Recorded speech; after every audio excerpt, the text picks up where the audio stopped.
a wife to my high school sweetheart, a stay-at-home mom to our 2-year-old little girl and our 2-month-old rainbow baby boy, a doula providing support in Southwest Georgia. I'm Georgia Jimenez, and I am a miraculous mama.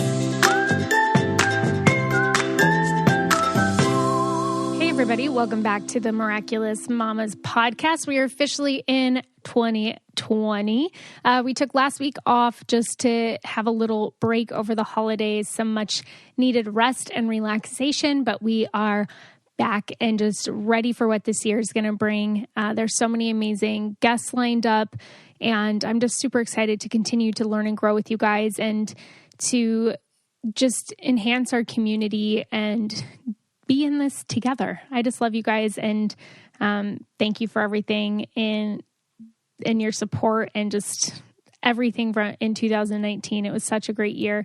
I know 2020 is going to be even better. One of my goals for the podcast in 2020 is just to continue to bring on educators. So just of all different perspectives, I have an OB lined up to come on, chiropractor, Dr. Jolene Brighton, which I had mentioned before, all sorts of just amazing people. I want people from all walks of life and different forms of education and paths to come on just to help us make the best decisions for ourselves in our journeys and to continue to learn and grow. And one of the reasons that I'm super passionate about this is because it has been proven that the United States is the worst high-income nation in the world to have a baby in, or to be a female in, when it comes to healthcare. Our maternal death rate is outrageous. A lot of other things that are happening are outrageous in our country. And that is why I want to bring all the different information to you guys so that you know that there's tons of different options out there, and that you know that you're also not alone in this. I mean, it can be scary trying to make the best decisions for yourself, and don't be afraid to change your mind. You can, go one way and say, you know what, that's not for me. I'm going to go this way. That's perfectly fine. I've done that so many times in my life.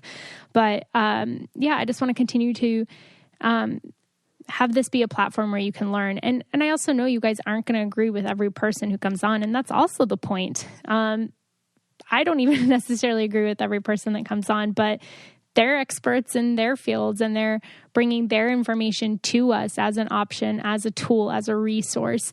And that's what this is here for. Not every episode's going to be for every person, and that I'm okay with that. I just want to give you guys information, and I really want to build our community. If you guys are listening and you're not a part of our Facebook community, please join us there. The women there are awesome, and they're ready to take on this new year with us. I asked, I had mentioned before that I wanted to share New Year's resolutions with you guys. So we had asked in the Facebook group what New Year's resolutions that these moms have for themselves and for their families. And with their permission, I'm going to share quite a few of them. So, and then after that, Ann Kaplan is coming on. She's a parenting coach, and I thought it'd be nice to kick off the new year with just some parenting tips and advice from an expert. She's awesome in her field and what she does, and she helps transform parents from the inside out, making you a more confident parent in your job and helping your kids, helping you help your kids and guide them. So I'm super excited for the information that she's bringing. But I want to read these New Year's resolutions to you guys. So Kristen said, less technology and screen time and way more face-to-face time in the moment. Tanya said, we are going to try a weekly chore list so every weekend we aren't cleaning all day. More tidying up during the week. That's a good one. Chelsea said to not work overtime and to drink more water. I recently got this new water bottle, and it helps me actually drink a lot more water, which is important. Emily said, my husband and I have the resolution of being more mindful and present in the time we spend with our son. He's growing way too quickly, and I just want to savor every single thing he does. I'd also love to add more wellness into my daily life, because fertility treatments and pregnancy have really done a number on my body. Yeah, it does do a lot. I remember the one guest came on and talked about doing a DIM cycle or something like that after she did fertility treatments. Jessica said, drink more water, set boundaries for my work schedule since I work from home, attempt to do laundry, and hang it up as I do it. Pretty much impossible. Agreed. It is pretty much impossible. But you can do it. I believe in you, Jessica. Caitlin said, I think my biggest one this year is to be better about trusting in God and his plan for my family and not pushing my own agendas so hard. That is so good. It's so easy to do. Yasmin said, run a 5K, eat more whole foods, meditate daily, be more present. A lot of being more present. Jordan said, not getting pregnant. She had 2 babies in 2019. And her body needs time to heal and recover for at least a couple of years before thinking about having more. Wow, and her last delivery was a car birth, so she needs to recover mentally from that too. Also, would love to be more present and take more time for herself and maybe even save some money instead of shopping so much. Mindfulness. I see a theme here, guys. Courtney said, restrict sugar and screen time, be more intentional with my free time, exercise, get healthy. Kaylee said, I want to remember to bring my reusable grocery bags when I go to the store. That's a good one too. Rose, you can say mine that I sent you. Oh yeah, she emailed it to me. I got to look hers up quick. Haley, to hopefully move forward from an unhealthy marriage and find peace in having to share time with my baby. That is an amazing goal. Tamara said, no resolution this year. This year is going to be all about surviving while growing our 4th baby and then keeping 4 kids under 5 alive. I think keeping 4 kids under 5 alive is a great resolution. Tamara, I know Tamara, she's a fellow doula.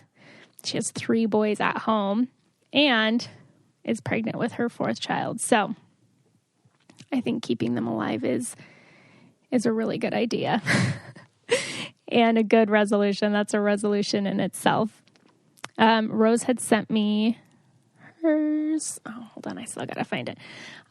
Taylor said to eat veggies no matter the amount every single day. Use reusable shopping bags. I like the eat veggies no matter what amount because I feel like so many people enter the new year hot. Like I'm going to eat 8 servings of vegetables a day, and then it's so hard to do instead of just being like, okay, I ate some vegetables today. I think doable goals is super important because then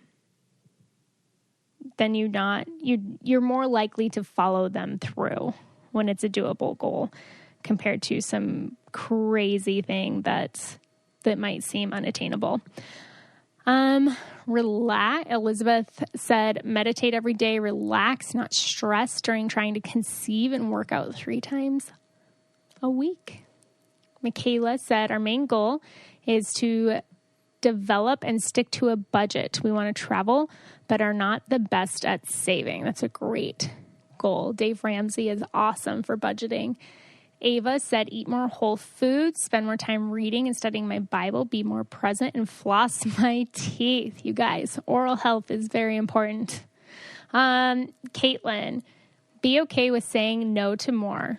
We're so busy this last year and it really drained us. We want to be more conscious of what we agree to socially. That is a really good goal. You can't be afraid of hurting people's feelings. I know that seems hard.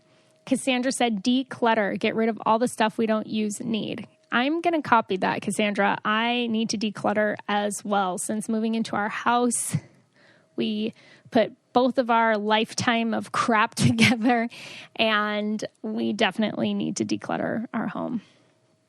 Lauren said to potty train her daughter, and hopefully it doesn't take all year.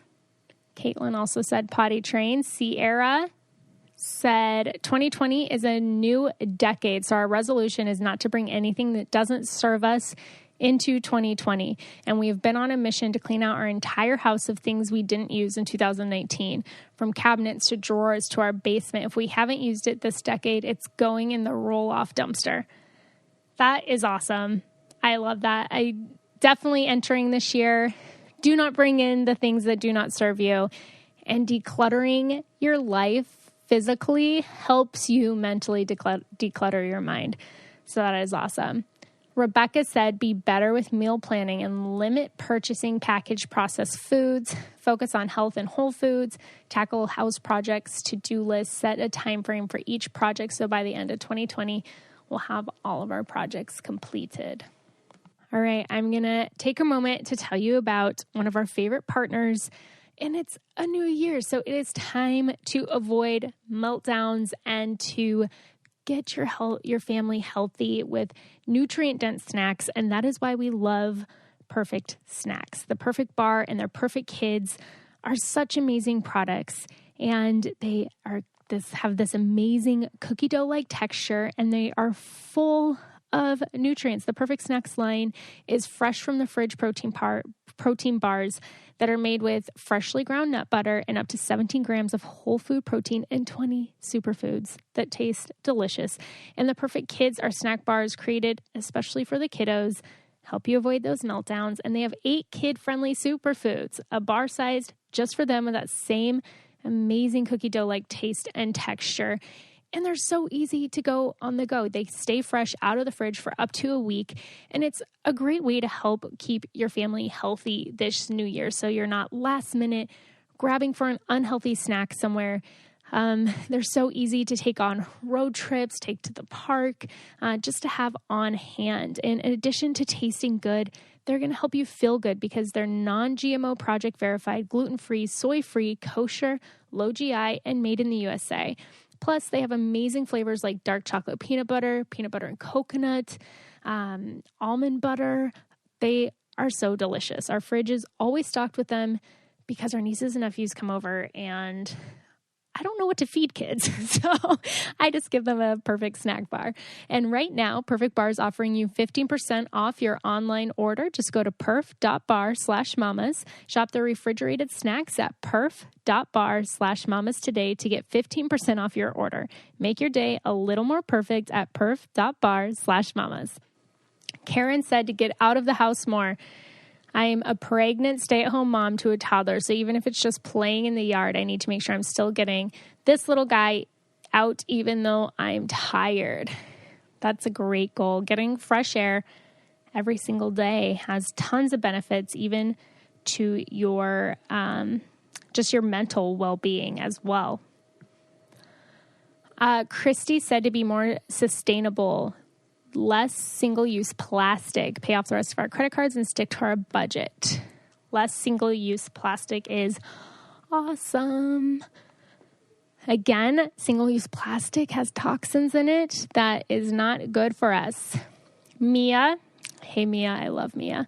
I'm going to get my mind and body right. I've known Mia for 10, 11 years. She's awesome. Nancy, self-care, read more and be more in the moment. Marina, I'm going to find a new job so I don't dread going to work every day. Oh, girl, that is a good one. You're going to have to let us know how it goes because we will celebrate that moment with you. Hating the job that you're going to is just such a horrible feeling. Jessica said being more present with my daughter, less screen time for me and for her. Rosalind said 2020, it's going to be the year of positivity, healing body, mind, and spirit, living my life to the fullest and taking absolutely nothing for granted, loving my husband more fiercely, holding my kids a little tighter, and being who I am called to be. I'm going to take that trip. I'm going to go that extra mile for someone. I'm going to do something for myself, and I am going to regret nothing. That is so good. I'm so excited to hear, follow up with you guys after this year. Aubrey said balance, to be more balanced. Kiki said become a minimalist. I travel for work all over the country, yet I have a bedroom full of stuff and a storage unit full of stuff. She just donated $5,000 worth of clothing, even things with tags on it. Yes, minimizing's awesome. Gina said she did this last year and plan to continue to not find reasons to say no to an invitation. Time is precious. That is true. Be consistent routines. Vanessa said, be consistent routines with my kiddos, reading Bible and prayer, workouts, eating healthy, flossing, consistency in all areas. Brooke, decluttering, more vacations and memories with friends and family, financial savings and goals. Jamie said, spend more time outside, which is hard in Chicago winters. I feel you. There's a few inches of snow on the ground right now, but you can go build a snowman. Acacia said, spend less time on my phone and more time with my husband and our 4-month-old son. That's good. Leighton said, buckle down into my faith, have a church routine, grow in prayer, really dive into God's plan for my daughter and I. Not my plan. Survive nursing school. Ooh, you got this. Feel like I have my life together, make the beds, have a cleaning routine, work out more. It's an awesome plan. Alexandra said, listen to my intuition and make the effort to go with my gut more often. I've let my logic dictate my decisions most of my life, and I feel like I've missed out on signs of retrospect. For example, when a random friend pops into my mind, send them a message to see how they're doing. That's a good one as well. Callie said, cloth diaper. Girl, once you figure that out, you're going to have to teach me how to use them. Cloth diaper, decrease screen time, and buy in bulk, like rice, quinoa, oats, stuff like that, to reduce waste. You guys, thank you so much. I know that took a while, but I just really wanted to share with the women in our Facebook group. Told me that I could share with you guys because just for inspiration for you, if you're listening, you're like, I don't know what my New Year's resolution should be. What I heard a lot in there was connecting more with family, being more mindful with your family, putting down your phone or screens or whatever it is, and just kind of being present and truly enjoying each other and getting back to simplicity, whether it's getting rid of things in your house or whatever. It's just really honing in on what's important to you guys. So that's really awesome. One of my personal goals is to not be on social media that much. I really just want to do the stuff for the Miraculous Mamas podcast. And really that's it. If I could get to a point where I could have somebody run that for me, that would be awesome, but I'm not quite there yet. But not to be on my phone as much as well, and to read more for sure. And get back into a routine. I feel like since I moved to Chicago, I still haven't found a routine, and it's totally on me. I've lived here for, 2.5 years, and I still don't have a routine. So that's completely on me.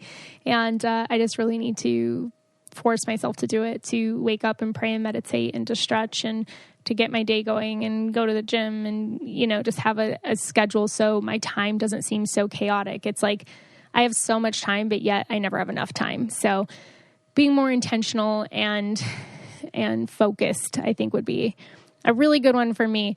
So I'm going to go ahead and get Ann on. You guys, she has some awesome tips going into the new year for motherhood. Parenting sounds so tough, you guys. And as moms, there's so much on your plate. And she just has some great information for us on how to get into the new year feeling like you can handle anything as a mother and as a parent. So I'm going to go ahead and get Ann on.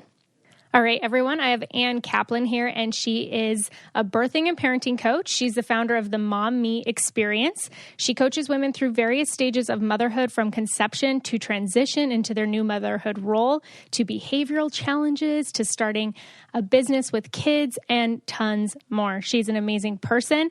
She's a super interesting person, and I am so glad that she took time out of her crazy, hectic schedule this time of year to come on the podcast and to share her information with us. So thanks for being here, Ann. Thanks for having me. Yeah, I'm so excited that you were here. I know we got to connect a little bit yesterday, and just your heart for helping women through this stage and the information that you offer is just so amazing. So I'm super excited about today's episode. Yeah, me too. I'm going to kind of let you tell us, I guess, in your own words, what exactly you do. Yeah. So, like you said, I'm a birth and parent coach, and the bulk of the work I do now is with parents. So even though I'm a birth doula and a childbirth educator, I'm also a Love and Logic independent facilitator, and I weave that into the work that I do with my clients who already have kids, whether they're newborn babies, at first year of life, toddlerhood, and I work with moms who have kids all the way up through teenage years and getting ready to leave the nest and everything.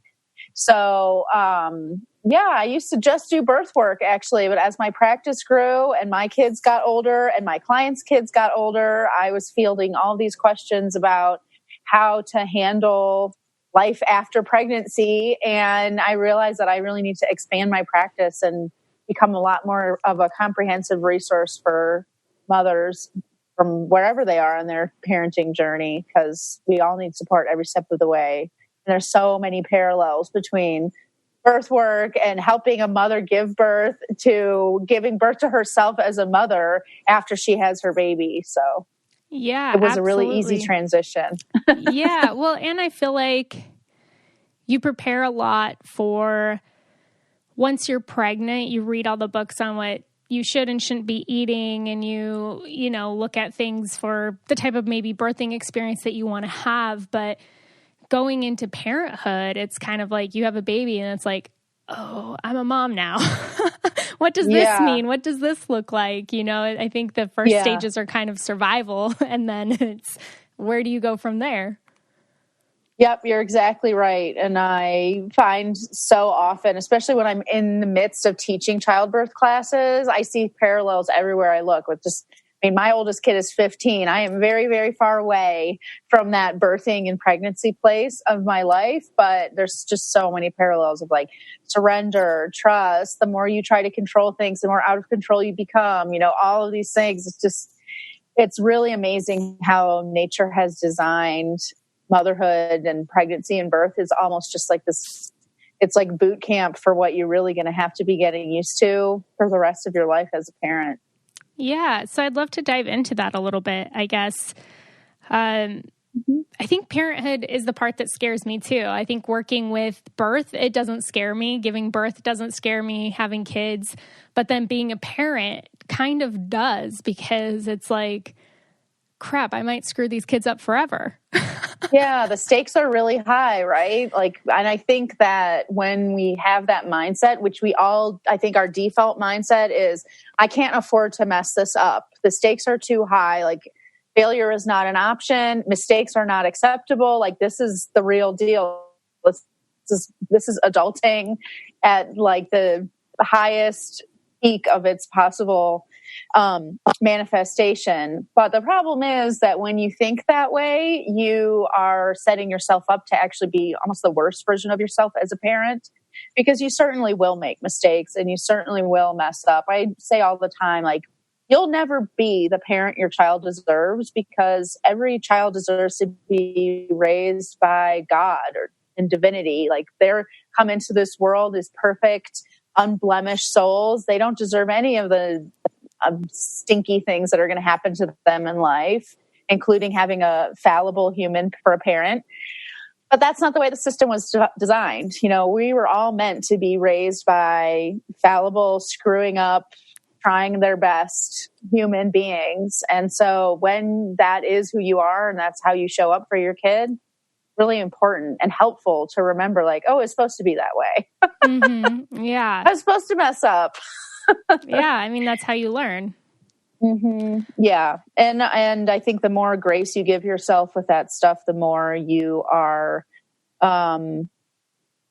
actually able to be the parent that your child does need you to be and rise to whatever it is that they need from you. Yeah. All right, guys, I want to take a break from this episode to talk to you about a new brand that I have fallen in love with. So we're talking a little bit about how there's no one parenting way for everybody. There's no one size fits all. And that's actually really true with all areas of life. Most hair product companies don't actually get you. That's because a lot of brands just generalize the hair needs. But I know for me, I did some damage on my hair. It's been a few years, but I used to bleach my hair. So the top half of my hair is pretty healthy, but the bottom half of it still gets really dried out and brittle. And I kind of feel like my hair is in this weird in-between phase of almost being really healthy, but then my ends really aren't.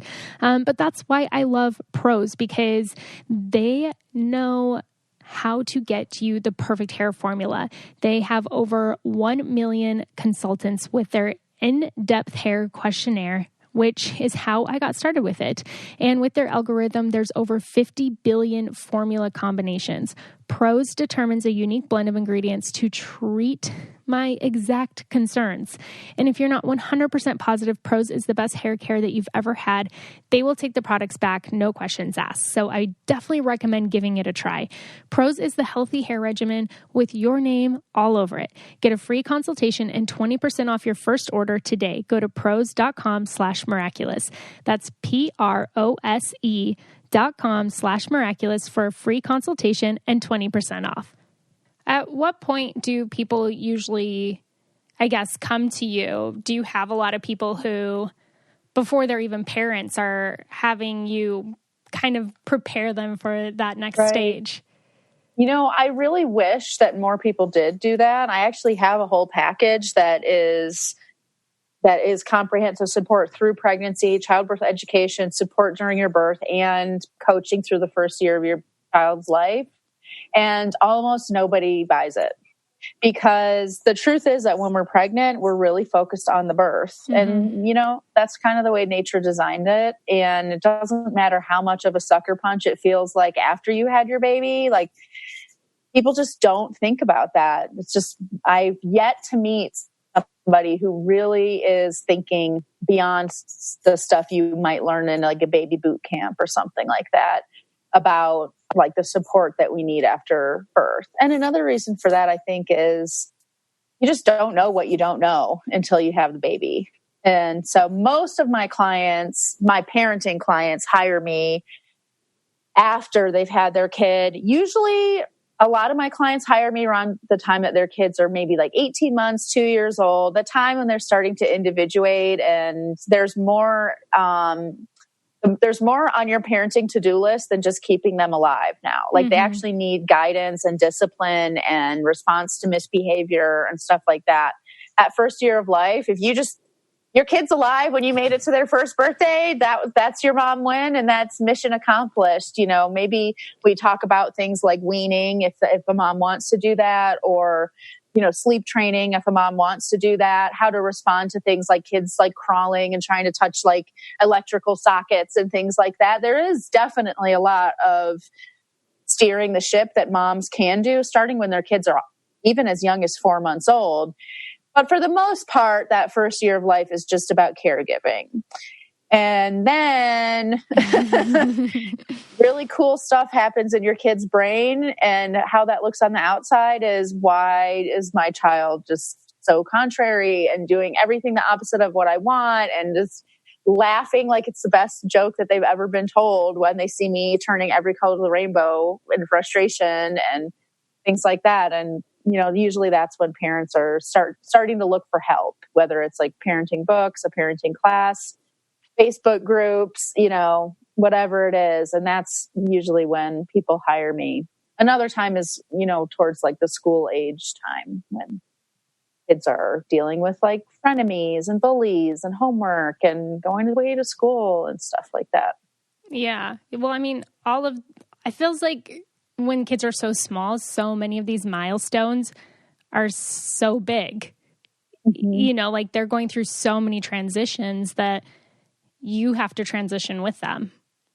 Right. Yeah. I mean, really, my job as a parent coach, I don't work with children at all. I get to know people's children through them. And over the time that I work with them, I feel like I know their children by the time we finish working together, and months of me hearing about, you know, how these kids show up and the buttons they push in their parents and stuff like that. But all the work I do is about shepherding the mother. Mm-hmm. It's about, you know, I actually just wrote a blog post yesterday about, you know, the bulk of my job is just removing all of the static and noise and disruption and interference that we get as mothers that kind of gets in the way of us actually being connected to, wait a second, I actually know who I am and how I want to show up as a mom and what my values are and what I believe and the life I want to live as a mother and the life I want to create for my child. Like, that wisdom is there before you've ever had a child, but it gets lost and drowned out by everything else. So the bulk of my work is just really helping each mother step back into herself in a confident way and know that she has the answer she needs. And then once she's there, we talk about like, okay, morning routine, and how do you respond to tantrums, and how do you get your kids to listen the first time you talk, and, what do you do when you want to wean or when your kid won't sleep through the night, and all of those things. There's answers to all those questions, but a one-size-fits-all approach is never the right answer. It really just gets moms further and further away from themselves. It's not, if it's a one-size-fits-all approach, it's not something that has anything to do with that mother or that child at all. So, I think that's another reason why people hire me versus just reading a parenting book or taking a class. And most of my clients have already done both of those things, and they're still not where they want to be. They're still losing their temper. They're still feeling really frustrated. Their kids still aren't listening or being safe or making good choices or whatever. And, it's just because you can learn lots of skills and things like that from a book or a class. But if those skills are just being taught kind of in a vacuum, it's really not that useful. Mm-hmm. Yeah. I feel like that's something that I'm continually learning, is that we need so much more individualized care for moms and for women, just when it comes to birth, when it comes to parenting, motherhood, so many of these different things. There's nothing that is one size fits all, and you definitely need that individualized care for each one. Right. I mean, I'm sure you could think of a million instances that's been proven true to you as a doula. No matter how many births I've attended and how much I've read and taught childbirth classes and everything, I still get surprised at births all the time. And the more experience you have as a doula, the more you realize the best thing you can do for this mom is to trust her and believe in her and follow her lead and do as much as you possibly can to stay really connected to who she is, and let that be your guide on how you support her and things like that. And I have the exact same approach as a parent coach as well. Yeah, absolutely. I'm sure it has to be super frustrating, I guess, as a parent, kind of wanting to teach and guide your children, and then they're not listening. And, it sounds like what you were saying is before you even get to that part, there's so much self-work that you kind of have to do, and being confident as a parent and knowing who you are before you can even expect your children to respond the way that you want them to. Well, it's kind of like this chain reaction, like a domino effect. I was thinking as you were talking, it's like, okay, so my job as the coach is to really believe in and honor and get to know my client so that I can help elevate her to be herself, not the person or parent that I think she should be, but for her to discover and uncover with me who that is. And guess what? That's her job for her kids. And the more that she can get out of her own way, the more that we as mothers can feel like we're aligned with ourselves and we're not crushed by guilt or obligation or judgment and things like that. Now we're free to actually see our children for who they are, listen to what our children are actually saying to us, instead of taking their behavior and making it mean something about ourselves or prove some terrible belief or judgment we have about ourselves true. Most of the time, for example, I had a client recently who she's like, I just don't understand, my daughter won't go to sleep at night unless I'm in bed with her. And she's, anytime I try to get up and leave the room, she's like, Mommy, I can't sleep without you. And I asked her, well, what does that mean to you? And she said, I just don't understand why she feels like I'm not there for her unless I'm in the room with her. And I was like, is that what that really means? What could it mean instead?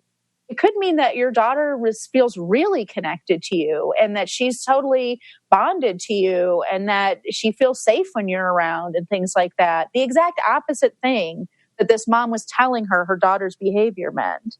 And it's like, until that mom was able to deal with her own mom guilt, that she was interpreting her daughter's behavior to mean that I have failed my daughter in some way, that she thinks I'm not really there for her and all that stuff.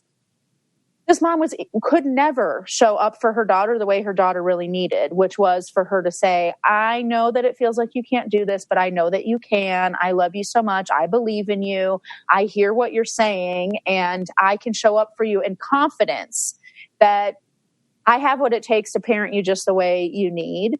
what you're doing is not actually about me at all, doesn't actually mean anything about who I am or how good I am or all of those things. But we're not able to do that for our kids until we've taken care of the mind drama and the little tornado that's inside our own heads. So it's like that little domino effect of like, okay, my job is to help you feel confident so that then you can do the exact same thing for your kid. And so, it's so gratifying to see that happen. And I've learned from experience, the same as I did when I was a doula, there's a difference between going into a birth situation or parenting situation thinking like, I know what this mom needs to do, and I need to make sure she does it. And I know the way that her birth is supposed to go down, or I know the way that she should be acting for her child, or the rules she should be setting for her child. There's a very big difference between doing that versus being, I know this mom has what it takes to do what she needs to do, and let's figure out what that is together. And it takes a lot of experience and maturity and trust that it's not on us as the coach or the doula or the support person to know what's supposed to be happening and make it happen. That's a completely false paradigm where we're really just taking power away from our client. Yeah. Well, it's never about you as a coach. Right. And I think that that's a big thing. Like you said, you have to help the client decide what's best for them and for their family. You can't tell her what kind of mom you think she should be. You help her discover her own truths and then live them out. Right. And I'll tell you, I have that exact same conversation with my clients where I'm like, it's not about you. This thing that your child is doing or saying is not about you. And the more you can take care of your own mind drama so that you don't think it is about you, the more you can actually do what needs to be done and shepherd your kid through whatever, rocky patch they're going through. Yeah. Whether it's learning to go through the day without nursing, or use the potty, or go to preschool, or have a new sibling, or all these things that we feel guilty about as moms when really it's not about us at all. Yeah. I feel like I see, though, when it comes to moms that, you've given this child life, and you wanted to bring this kid into the world, and then it's your responsibility to make sure that they're safe, that they're, taken care of, that they're guided. So there's so much pressure, I think, that you put on yourself. I'm responsible for this kid's life, and I'm responsible for teaching them and guiding them and nourishing them. And so it sounds like all that pressure kind of can translate into guilt, but also the fact that not one size fits all. There's this comparison thing that there's a lot of like judging yourself compared to other moms or what you think you see is happening in other families and things like that. But, I know this episode is going to be coming out around New Year's, and I just would love to invite everybody who's listening, who has kids, to really try on for size this year in this new time of your life. If you're ready to make a new step or something like that, to just try on for size a new definition of what your job is as a mom. Because so many of us think our job as a parent is to get our kids to do something, or to grow up to be a type of person, or to see the world a certain way, and all these things that are actually 100% outside of our control. And I really encourage my clients to think more of their job as a parent to provide a safe space inside of which our kids get to do whatever they choose and experience what happens when they make those choices. So the walls of that space, the walls of that container are the rules and the way that we enforce those rules and things. But, it's not actually our job to make those decisions for our kids. And of course, as our kids grow up, the walls of that container expand, that space that we give them grows. And so they have more and more freedoms and more choices and things like that. But when we think it's our job and our mandate to make another person a certain way or get another person to do a thing, if we weren't talking about kids at all, it's so easy to realize like, well, of course that's not your job. That's not in your power or control. And we're always setting ourselves up for misery when we take on the task of trying to change or control another person. But then we totally take that approach as mothers and think we're failing when we can't do it. And my rule of thumb is if you're up against a wall with your kid and thinking like, I can't get this to happen. Like, I can't make this work. This is impossible. You're probably set yourself a task that was never your mandate in the first place. So a big part of like this shift of being able to let go of the judgment, comparing yourself to other people, feeling like you're failing as a mother, like all of those things, is to realize like, what is actually my mandate as a mother? And I agree with you that it is to provide safety and keep our kids safe. But so often when, like, if I lead a webinar or a workshop or something like that, and I ask my students, what's your job as a mom? So many people say to raise somebody who's going to be a really good person, or to make my kid a really good contributing member of society. And I like to challenge that and just say, like, it's actually none of your business what kind of person your child decides to be. Like, that's their decision. Your kid is allowed to decide to be a jerk. And that doesn't mean that you failed as mom. And so, just kind of, I don't know, just challenge yourself, even if it was just for like 5 minutes a day, to be like, what if my job is this other thing that I didn't even realize it was? And I was actually trying to do my kids' job for them, which is to grow up as a good person and to make good decisions and, do the right thing and all that stuff. Yeah. And it's kind of a game changer when you can really embody that new definition. Yeah. How about, so if you're creating this safe space for them, and I don't remember the exact words you used earlier, but you're like creating this space where they get to figure things out, right? Mm-hmm. Right. But I think, you hear so many different parenting approaches, and I just want to clarify for the listeners, like, you're not saying create this safe space where your kids can just do whatever they want with no consequences to learn. No, that's right. The beauty of the consequence is the walls of that space. So, like, for example, I can say to my toddler, do you want to wear your coat or carry your coat? That's a classic Love and Logic example. Now, I've created a safe space in which a coat is going to be accessible to my child, regardless of the temperature outside or whatever. So that's a safe space for my child to be in. He's not going to die of hypothermia. Protective services aren't going to take him away from me, etc. But I've also allowed my child to decide whatever he's going to do in that space. I'm going to carry my coat. I don't want to wear my coat today. And you say, great, cool. Looks like you made a good decision for yourself. Now, what's the consequence of not wearing your coat? It'll be cold. And that's a really cool, awesome lesson for your kid to learn. Like, when I decide to carry my coat instead of wear my coat, I'm really cold. And guess what? I might change my mind and decide to put my coat back on and things like that. That conversation goes down so much better than put your coat on, put your coat on, put your coat on, then wrestling your kid to get their coat on and them screaming, and then you carrying like a screaming, bundled up ball of rage into the car to go to preschool or whatever. So, that's a tiny little example of a concept that can be expanded to apply to any age child and in any circumstance. And you can decide for yourself, what are the boundaries and rules that I'm going to run my family in? Like, in that instance, like, the rule is when it's cold outside, a coat will be part of the equation in some way, shape, or form. That's a rule. Like, the coat is coming with us when we are traveling and outside. But, another family might choose something different.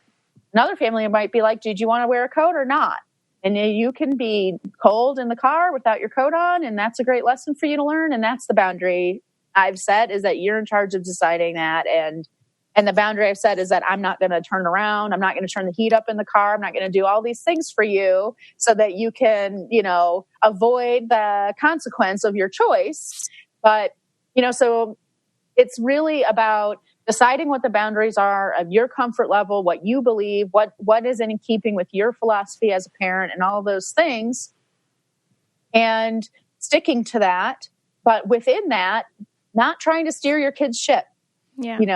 There's a difference between, do you want to wear your coat or carry your coat? Or are you sure you don't want to put your coat on? It's awfully cold outside.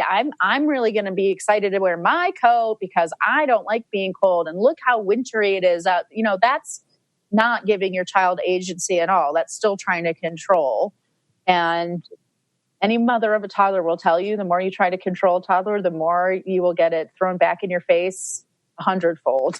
So it's so much better to be like, you know what? Am I trying to get my kid to wear a coat because I actually think they're going to die of hypothermia? Or is it because I don't want the people at the grocery store to think I'm a terrible mom because my kid's not wearing a coat in the winter? Or because my mother-in-law is watching me and I need to demonstrate to her that I actually am the one in charge in my family? Or. Like, there's all these reasons that we show up in this certain way. And a vast majority of them actually aren't about our child at all. And when we think about it that way, we're like, wait a second, that's not right. Why should my kid be the one to experience the fallout of all this other mind drama that I'm dealing with? Yeah.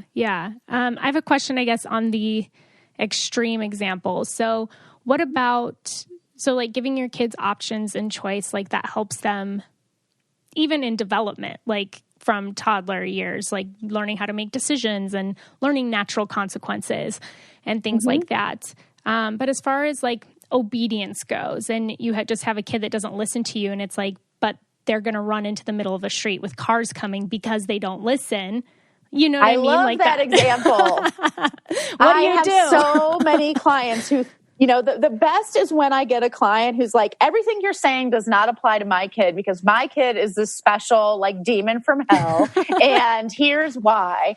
And one of the most common examples I get is mom saying, well, my kid's a runner, so I can't, give them the choice, etc. And what I love about chronic misbehavior is that the universe is giving you many chances to figure out how to solve this problem. So we know your kid's a runner. That means we know that this is something that's definitely going to come up again. Let's sit down now and like brainstorm how to solve this problem before it happens, because we know it's going to happen. It's like we got a crystal ball. So let's take advantage of it. The running is so easy because what I tell my clients to do is bring a stroller with them. And you can tell your child, I'm so excited. We're going on a walk today. We're going to go to the park. Are you going to be able to stay safely on the sidewalk by yourself? Or do you need me to help you stay safe? And the second that kid runs towards the street, you pick the kid up and say, okay, looks like you need a little help staying safe today. No problem. Plop them in the stroller, do the little buckle, and you're off to the park. And mom gets to breathe easy because she knows her kid's not going to run into the street. And is that kid going to like being in the stroller? No way. That kid could be like a 5-year-old who's like, I'm too big for a stroller. I'm not a baby. This stinks. Throwing a tantrum the whole way. And the key is for mom to just not get upset about it. It doesn't need to be a lecture. It doesn't need to be an argument. It's just, I know it's a real bummer. I wish you would have chosen to stay safe on your own too, but I bet you're going to make a different choice next time. And I love you no matter what. And we got to stay safe. And the boundary you have set is like, we will stay safe. Traveling down the street will be a safe activity in this family. You get to decide if you want to be in charge of staying safe or you need a grown-up to help you stay safe. But being safe is the boundary. Mm-hmm. And a lot of the consequences and things that that parents decide to use, many of them are also the same as a punishment that they might have chosen in the past if they were parenting in a different way. What makes something a punishment or a consequence isn't actually necessarily the circumstance. It's the way it's presented to a child. There's a difference between saying, I knew you were going to run in the street. Look at you. You broke the rule. You ran in the street. That's against the rules. And now you have to go in this stroller. And that's your punishment for having gone in the street. And, that's what you get. And the whole time when the kid is screaming and crying, they're getting a lecture from their mom about what a disappointment they are and blah, blah, blah. That's a punishment. When it's presented as like, which would you prefer, the stroller or walking? Which do you want to do? Stay safe on your own or have mom help you stay safe? And whichever choice you make, I love you no matter what. It doesn't affect the way I respond to you. It doesn't affect, how nice I am or loving I am to you. Any of those things you got to choose, and that's what you chose, and I respect your choice. And the outcome is very, very different just because of the way that consequence was presented to the child. Mm-hmm. Yeah, no, I like that. Parenting sounds so exhausting.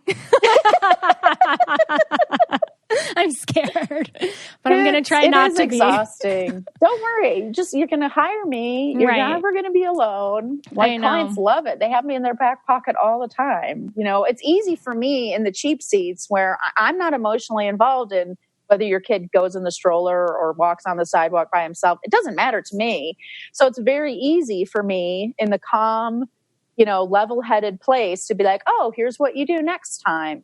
Here's the consequence that you can try, or let's brainstorm together if that consequence doesn't feel good to you or whatever, to come up with a solution and brainstorm like how we can solve these problems that are really just blowing your mind because you are emotionally engaged in them.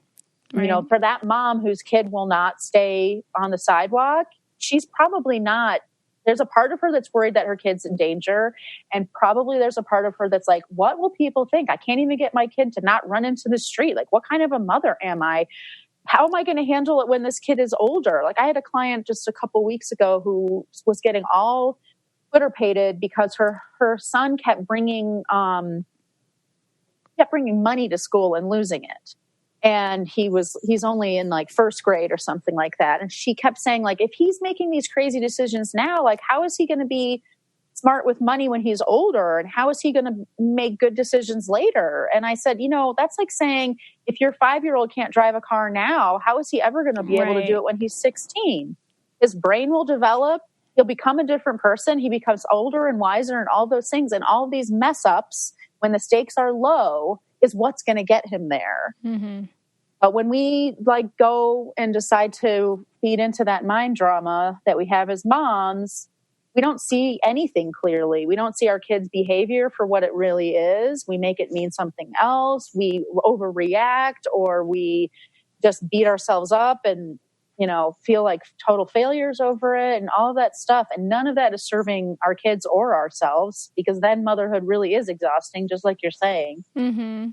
Whereas when you can kind of just be like, I got this. Mm-hmm. My kid's definitely going to throw some curveballs at me today. And I don't know what they are, but I know that whatever they are, I have what it takes to handle them. Yeah. It's not so exhausting anymore. Right. Yeah. I definitely feel like having that empowerment of, being more confident in who you are and knowing that you can handle anything that comes your way. I could see how that would play such a difference in your day as a mom. Yeah, it's a game changer for sure. Yeah. So we're coming into the new year. Mm-hmm. And I was just wondering if you had any 101 parenting tips or, anything just to pass on. And then just some information of how people can get in touch with you and stuff like that. But I know so many people listening are in the thick of it right now. Yeah. So one thing I will say it's really hard to say something universal, especially when everyone has different age children and things like that. So almost all of my kind of universal mindset tips are mindset tips, not necessarily like skill building tips. But the one thing that I will say that is true for every single mother is you need to make sure that you have at least a little bit of time every week where you are not parenting and not working. And that's something that I really work hard with my clients to make sure that we can create for them, even if they can't afford childcare, even if they're a stay-at-home mom, even if they're a single parent, all of those things, because that is like a biological human need. It's the same as sleeping, eating, water, everything. Like, we need a break. And so that's really the only actual parenting tip that I can give that is true for every single mom, no matter what age kid they are or what their circumstances are. Like, if you don't have that in your life right now, make that your New Year's resolution. Like, I will carve out time for myself this year, and it will make you 10 times a better parent, because that time, even if you do nothing with it, but go get a cup of coffee or read a book or Netflix and chill or whatever. And even more so if you use that time to journal or talk to me or, anything that's investing in betterment for yourself. it just clears away those cobwebs and lets you kind of strip away that interference and static and stuff that gets in the way and makes it hard for us to remember that we actually do have what it takes already to parent well. So that's my New Year's resolution wish for everybody. Even if you don't have kids and you're listening to this podcast, like, make sure you have some time for yourself. Mm-hmm. That's just for you. And then if people want to get parenting advice from me, I have a free guide to getting your kids to listen the first time you talk. And that's really easy to get. It's at Bit.ly. It's a Bit.ly link. So bit.ly/mama guide. And that's a really great way to see how I work and get some tips that can transform your kids' behavior overnight, literally. And and find me on Facebook. I have an awesome Facebook group called Real Life Momming that everyone should join. And you can find me all the other amazing ways too. MomMeExperience.com and all that stuff. Yeah, awesome. Thank you so much for coming on and for sharing with us. I did like what you say, though, that that's your wish for everybody in the new year, because I also know a lot of people listening are trying to conceive, and I know that that can be super stressful too. So making sure that you're still taking time for yourself to fuel your soul, to feed, nourish yourself, your spirit, your body, whatever it may be. Because I know so many people who are either working really hard and need that time, or they're just, just whatever season of life you're in, you could always use a little me time. Definitely. Yeah, absolutely. Well, thank you so much, Anne, for coming on. You're welcome. I love tons of the information that Anne gave us. Parenting does sound hard, guys. I'm not lying when I say it sounds exhausting. And I know it is something that does scare me, and hopefully I get to be a parent one day. But I also know that I can't bring those fears into it. But you moms are killing it. To all the moms and dads that are listening, you guys are killing it. You're doing awesome.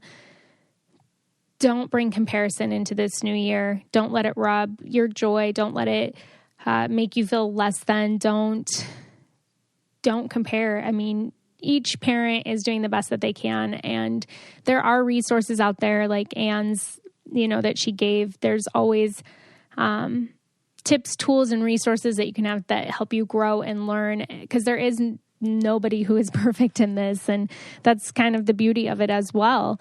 And there's also no shame in getting help or getting a coach or asking for some sort of help at all. I don't think that we were ever meant to do this alone. We're meant to be in community. We're meant to find our people. It does take a village to raise a child. And it's important to surround yourself with people who believe that you can do that. I know earlier I read a bunch of the resolutions. I was looking for roses because she had sent it to me.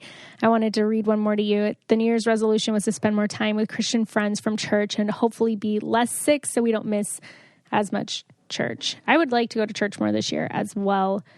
I didn't go as much as I would have liked to last year, and I really don't have a good excuse. So, you guys, I'm so excited again about 2020. I think that I don't know. I go through seasons where I believe in resolutions, where I don't, but I think it's always great to set goals for yourself, for your family, for your future, to have something to work toward, to continually move forward, to grow and to learn and expand and to become who you were called and made to be.